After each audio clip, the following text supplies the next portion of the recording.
জুলাইপন্থী সকল দল, আমাদের আত্মীয়, আমাদের ভাই, আমাদের নেতাকর্মীরা যখন রাস্তায় রাজপথে মিছিল আন্দোলনে গিয়েছিল, তখন আপনারা আমাদের সঙ্গী ছিলেন।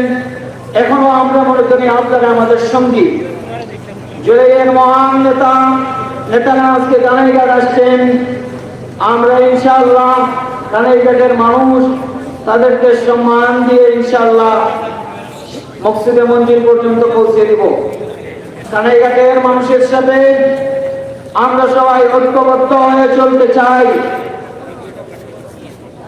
আমরা সবাই কানাইঘাটি, আমরা সবাই বিপ্লবী। আমরা যেমন ভাবে আল্লামা মুজাহিদ বাইরুলের উত্তরসূরি, ঠিক তেমনি ভাবে আমরা আল্লামা আব্দুর রহিম চরিবাড়ি রহমতুল্লাহ আলাইহির উত্তরসূরি।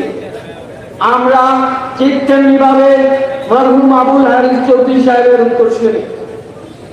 যে কানাইঘাটের উন্নয়ন নিয়ে হারিস চৌধুরী স্বপ্ন রাখতেন, সেই কানাইঘাটকে আমরা সবাই মিলে তাদের কাঁধ মিলিয়ে দিয়ে নিয়ে যাবো ইনশাআল্লাহ।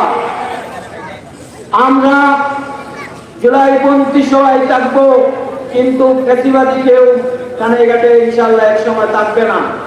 সবাই বুঝতে পারবে যে তাদের পন্থাটা ভুল ছিল।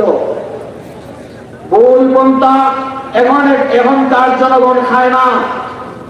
ভুল পন্থাকে 5ই আগস্ট এদেশে এবং জনতা, ছাত্র জনতা বৃদ্ধাঙ্গুলি দেখিয়ে দিয়েছে।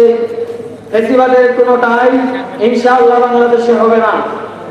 আপনাদের সবাইকে বিপ্লবী ধন্যবাদ জানিয়ে আগামী দিন কানাইঘাট শান্তি শৃঙ্খলার কানাইঘাট হবে, এই আশা ব্যক্ত করে আমার বক্তব্য শেষ করছি। আসসালামু আলাইকুম ওয়া রাহমাতুল্লাহ।